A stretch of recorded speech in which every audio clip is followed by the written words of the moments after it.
Good evening. Good evening. What's going on?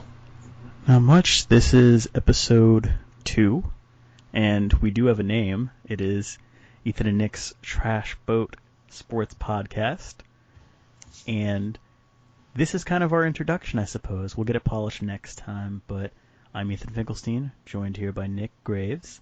Do you want to plug your Twitter? So, where I'll be on my sport rants, you can follow me on Twitter at NicksTape15, NicksTape15. If you are well versed in sports, you will get the derivative of my name. Unfortunately, I know what you're talking about. Being a Knicks fan, which is more of a curse than a blessing these days, and has been for 2 decades now.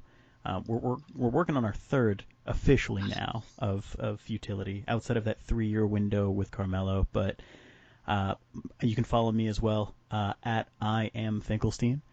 It's a really annoying, difficult one to spell, but last name is Finkelstein. And yes, I've been made fun of so much for that last name. I've thought about shortening it, but you know what? Nah, I'm going to make you say it. I'm going to make all of you say it. Every single person who wants to address me, you're going to have to deal with that mouthful of marbles when you say my last name.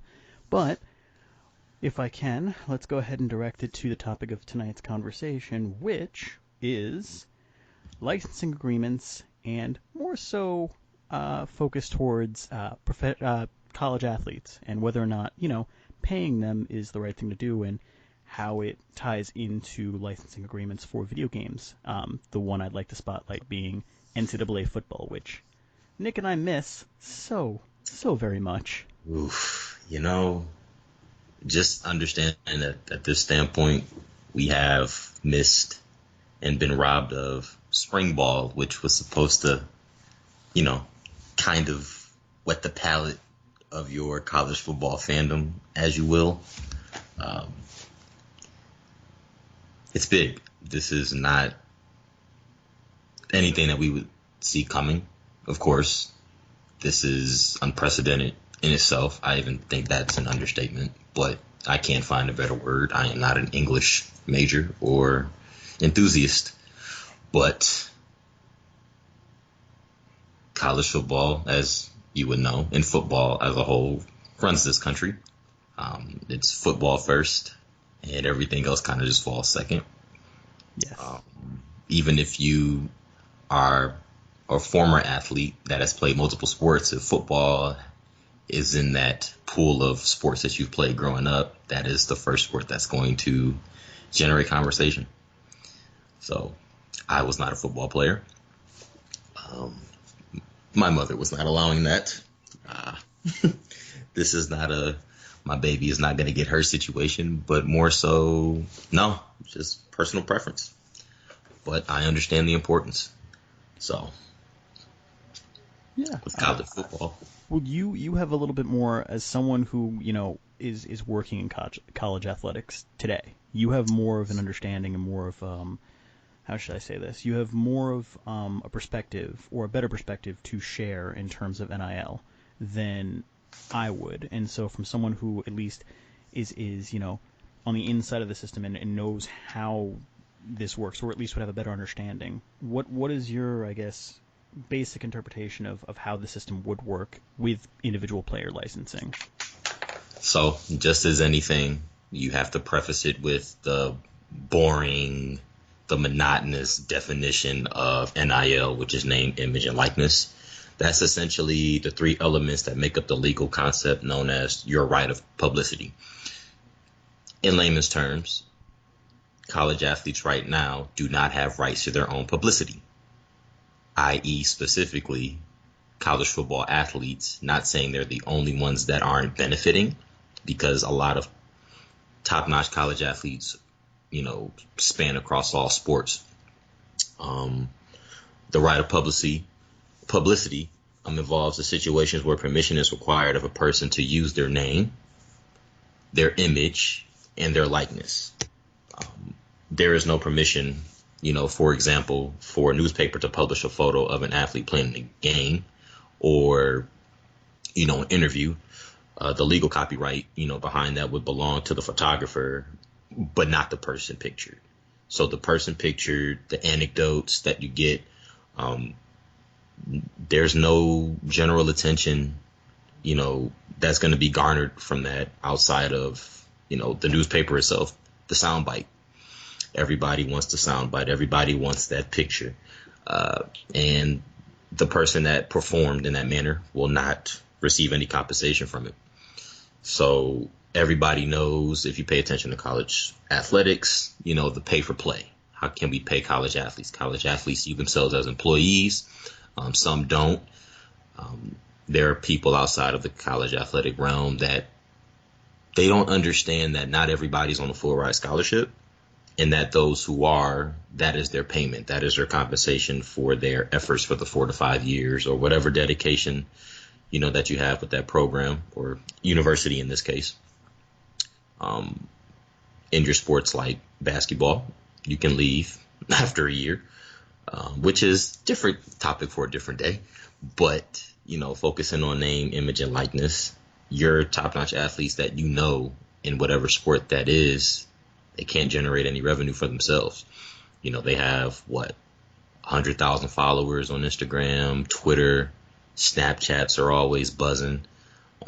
With how big the recruiting scene for even high school basketball has become, you have someone like an Emani Bates who already has probably hundreds of thousands of followers on Instagram, someone who could have millions by the time they even get to a position where they either would be entering their first year of college basketball, or assuming the system doesn't change and we don't get rid of one and done, maybe going overseas for a year. But that, like you said, is a whole different discussion for another day. Yes.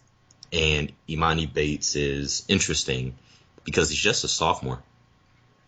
He can receive phone calls from coaches for recruiting purposes, but right now he's not even taking visits. He's seen as a generational, transformational talent. First sophomore to ever win Gatorade National Player of the Year. Yes, and he's from the state of Michigan. So if you are a basketball fan, Michigan and Michigan State are hounding. That is the talent that you do not want to leave the state. And it's not your powerhouse basketball states like California, New York, New Jersey, even the Carolinas themselves, up along that East Coast area. But oftentimes, and I kind of compare him to a Kevin Love, where Kevin Love was a big name in a small town in Oregon, decided to commit to UCLA, a basketball blue blood, and has right now a very, established NBA career. He's an NBA champion. He's been an all-star. He's been on a couple all-NBA teams. But, bringing it back to that, why does it take an athlete to reach the professional level to receive compensation for their talent? Their talent is exactly what's garnered their, following, And right now, especially as you bring up basketball, the AAU circuit is growing. There are not a lot of top talented kids that kind of stay home at the hometown school, high school, the local neighborhood high school. They go to the prep schools now. If you're well versed with high school basketball, your Oak Hill academies were kind of already established. St. Anthony's, St. Patrick's, St. Benedict. Now you have, which I always call the made-up prep schools, you have your prolific prep, you have your all-star prep, you have your one-and-done prep, and then they go to AAU circuit.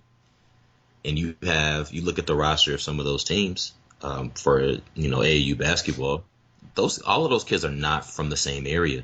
You could have an AAU team in Florida, and one of the athletes was born in California, another one was born in Texas, another one migrated from Georgia, not that far from Florida, but prep schools that are also tied to AAU programs, it's growing exponentially right now. Right. And the question I have, and you said it, and you introduced this concept of why is it that with athletes you have to wait until you go professional to make money off of the very thing that, got you to that level? Philosophically speaking, when we're talking about other college students, for example, if someone's going for like a computer science and engineering degree, well, Right. what about taking an internship with like Microsoft? You're still a student, but you can get paid for that. Or you're going and you're becoming, let's say, if you're a journalism student and you write for some publications, but you write online and you're paid per page view for your articles. That doesn't Yes. disqualify you from continuing your major path. So Yeah. that's essentially where you have to kind of ask about it philosophically. What athletes get different treatment from other people when they're at the university? They're essentially bringing, to a certain extent, there is an economic benefit from that student coming to that university. If you're going to use that person's image and likeness and name to Yes. sell tickets, to bring other people into university, not even just athletes, but people who want to come to the university because they want to see the athletic teams, that is part of the package in terms of recruiting not just athletes, but all students in general. And so if you're going to make money off of that likeness, why not treat them as though they're part of that recruitment process? And I get it. There's an argument that, well, part of that is you are being compensated in the form of scholarships, but not every athlete that gets promoted is a scholarship athlete. And that's the other thing Or to think on about. full scholarship. Like, Exactly. you have your walk-ons who blossom. You have your sports who can't, based on Title IX, give out full scholarships. You have your sports like track and field, gymnastics, swimming, where you could have more than 20, 30 people on a roster, but under 20 scholarships to give. And the best athlete in your recruiting class may be only offered 50%. They may only be offered, just covering tuition and books, and then you have to throw in the caveat, as me and you were, coming into, college, we were out of state students. So those scholarship packages look different. They are not presented the same way for an in-state student. There's not a lot of overhead in the sense of what needs to be covered from an in-state student that would need to be covered from an out-of-state student. Don't get me wrong. There are still fees associated that you do have to account for. But when you're talking about the promotion of a team, the promotion of an athlete, and working in a sport that utilizes basketball and football at the Power 5 level as a major proponent in recruiting, as you mentioned, it does get more specific with that athlete on that team, or those athletes on those teams that garner the most attention. Why people are paying, the tickets, the season tickets, the merchandise, the follows and whatever have you to see that particular athlete, play. I, as a diehard Knicks fan, I'm a huge fan of also Kevin Durant. I don't care, honestly, if the Knicks are playing in primetime television or not. If Kevin Durant is featured, that is going to increase the interest of me watching that sporting event. I actually wanted to open up the podcast with this. When we were talking about struggling as a Knicks fan, I just purchased a New York Knicks tracksuit jacket. I love it. I really do. But again, imagine if you only bought that jacket because you saw that particular college football player, basketball player, even college gymnast that's well known sporting that. Oh, where'd you get that from? Well, I bought it because, you were wearing it. I wanted to, further my association with the team or with the program because of how you did it. Which leads me into this next segment. And you can definitely chime in on this because you have a little bit more fervor when it comes to marketing. When you're talking about name, image, and likeness, it's the image that I believe of the three elements that reigns supreme. When you're looking at the major basketball, football, or even some of the smaller pavilions and venues across the country and the banners that are being showcased, it's always the athlete that everybody, knows the name of. Right. And that's past, present, past and present athletes. It's if you go to, let's say, just to relate it back to our institution, if you relate it back to Ohio State, you're not just gonna see, you're not just gonna see stuff with Justin Fields' likeness on it. You're also gonna see stuff with, let's say, Archie Griffin or Eddie George on there, Yes. or Troy Smith. You're gonna see past players, and so to me, if you're gonna include present players and past players, I think in all fairness, it should be equal in that sense, but the other thing I want to talk about real quick, and we'll go right back to this, we'll cycle back, is more so just how strict the restrictions are for student athletes. And this is one thing that I've kind of always been questioning. And again, I'm not trying to, I don't want to be critical and not constructive, because this isn't a call out of the NCAA at all. This is more so just trying to understand things and see, the fairness of things from a philosophical standpoint.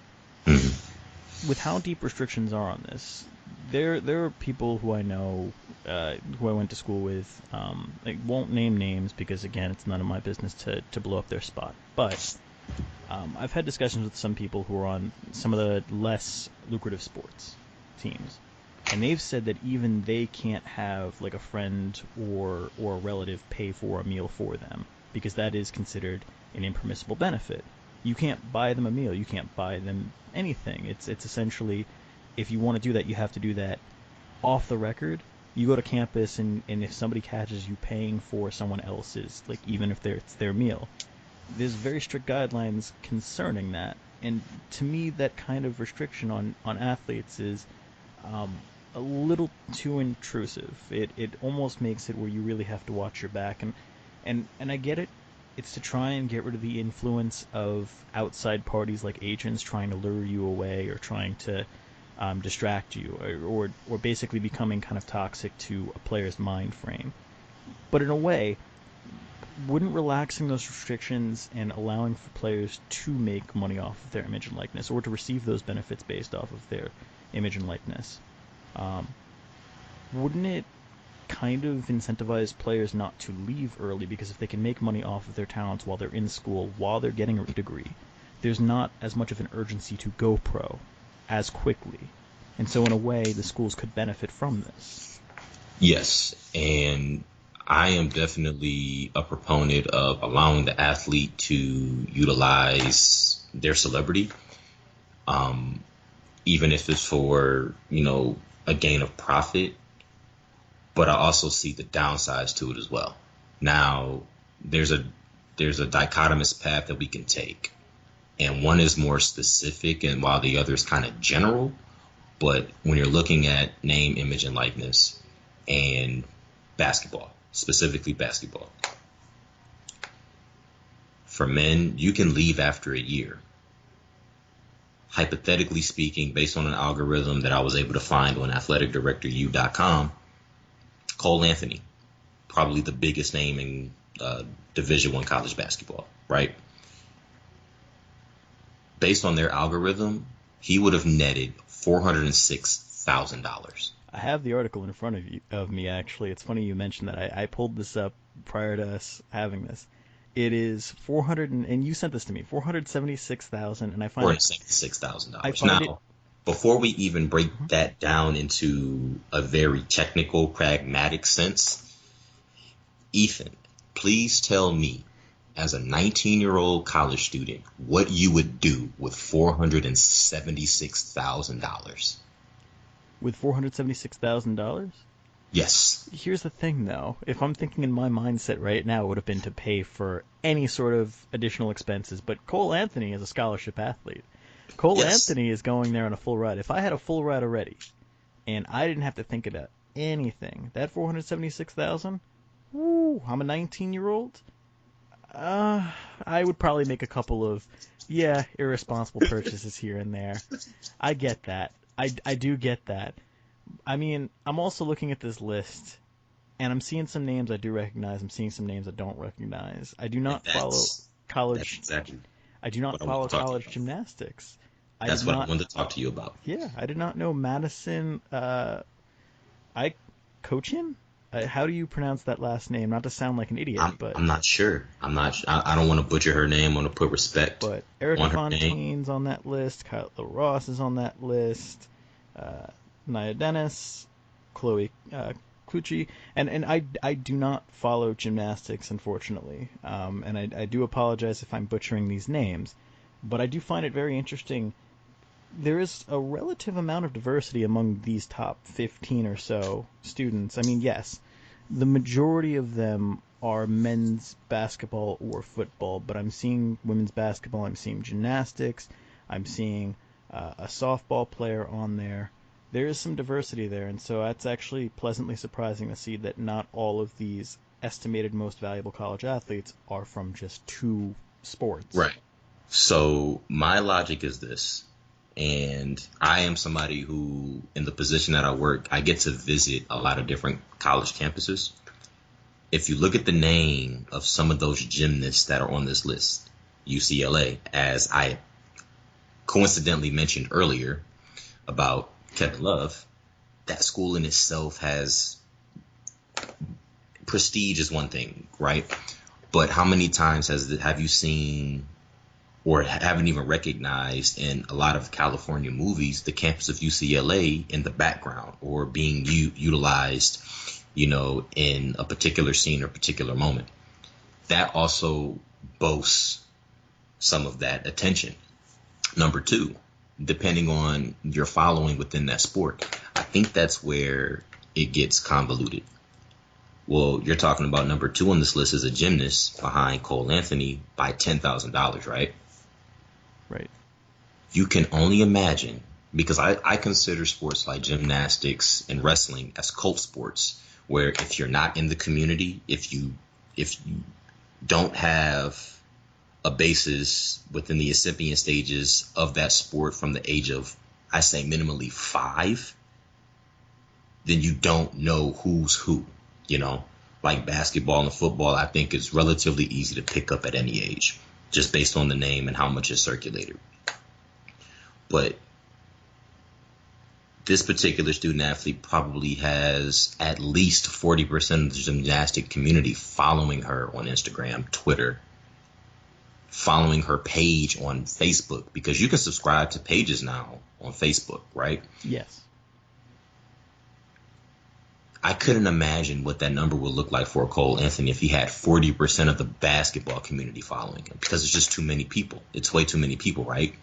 But the point still remains. When you have that kind of following, and it doesn't matter what community you're in, the endorsement potential is going to increase. The amount of money you can generate from adding sponsorships and ads to your Instagram page, or, to whatever you post on Snapchat, or even the big lucrative one, YouTube, there's no telling how much money somebody could generate, from that. Just a regular person, but a specific college athlete.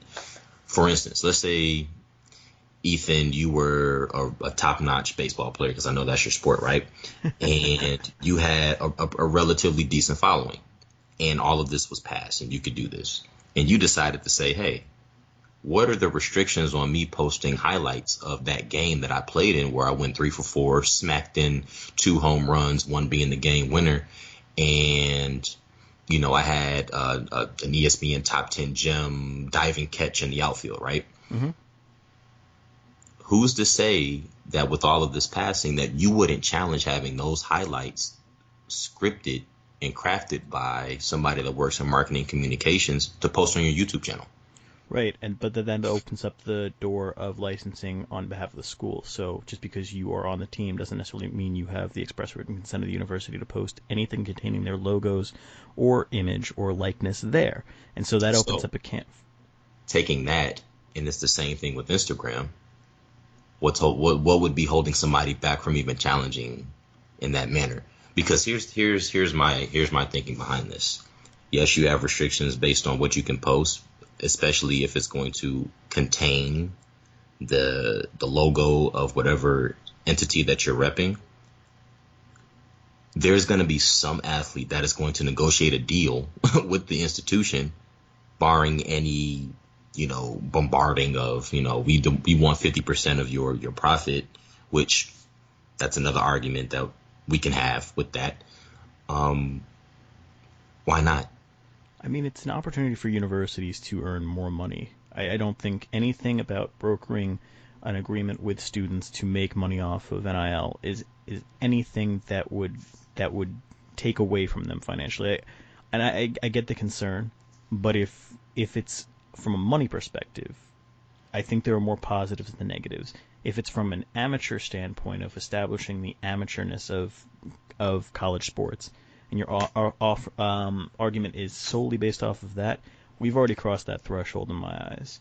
We've Yes. already crossed that threshold because student athletes are going to find ways to get around that.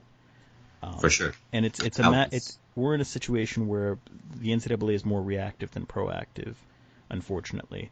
And it wasn't always that way, but just with the way social media has come and with the influence that agents have and outside factors have in this day and age, we're at the point of no return, and we've been there. And so, to me, at least, it makes sense to be proactive moving forward and embrace this, because I think the amateurism of the NCAA was a nice thing when it was first introduced a while ago.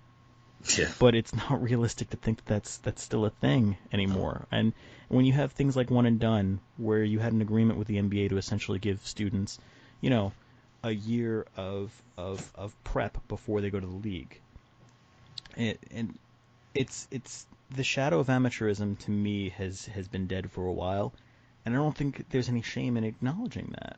And that's the thing. And that started with March Madness, the revolution of sponsorships when it comes to shoe deals, which was, something we talked, off the record prior to this podcast is, how would this change the way compliance departments work? How would they have to, monitor now how students can receive, compensation? Any student athlete that wants a job, they have to fill out a clearance form that pretty much says, hey, I have this job, I'm working, I'm making money the quote unquote proper way.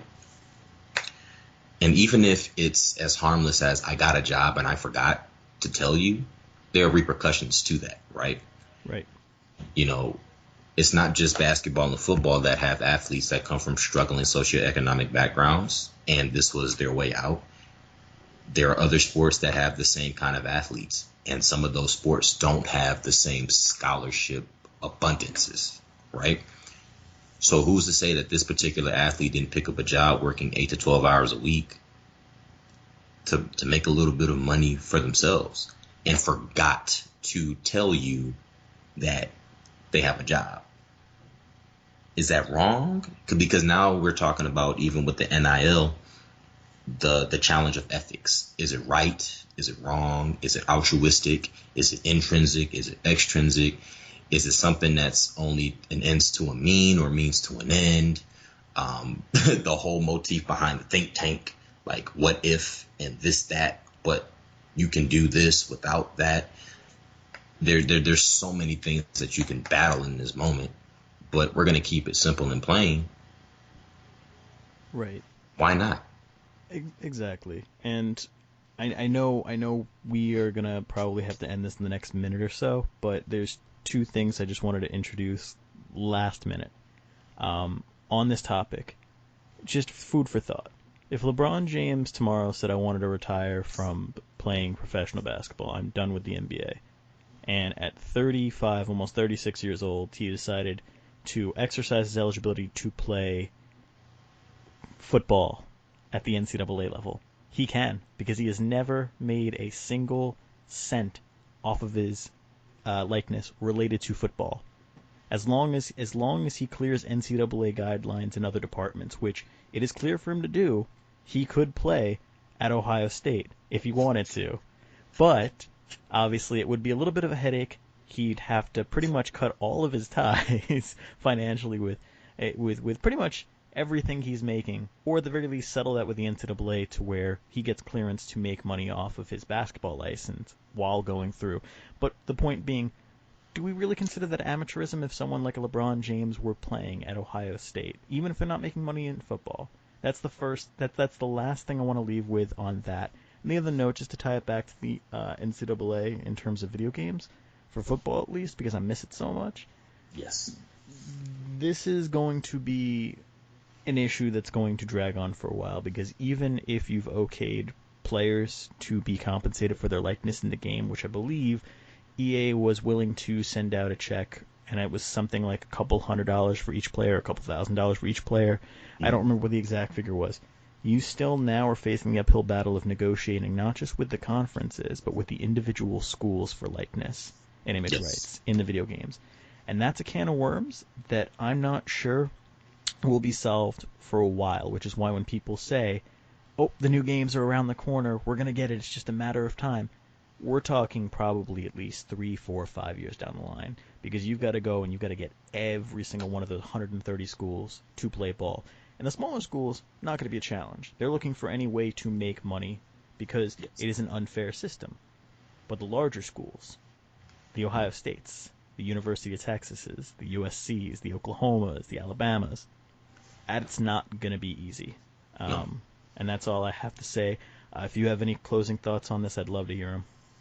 No, I mean, I think keeping it how we did, with the discussion of the NIL, I just want to put the disclaimer out with anybody. We're not necessarily siding on whether to do it or not, but to put this in perspective, when you have websites that are sport focused, that are creating these algorithms that would give you hypothetical numbers on what a student athlete can make based on endorsement potential, based on their social media presence, it's not a topic that's going to be like, oh, well, this is just for craps and giggles, right?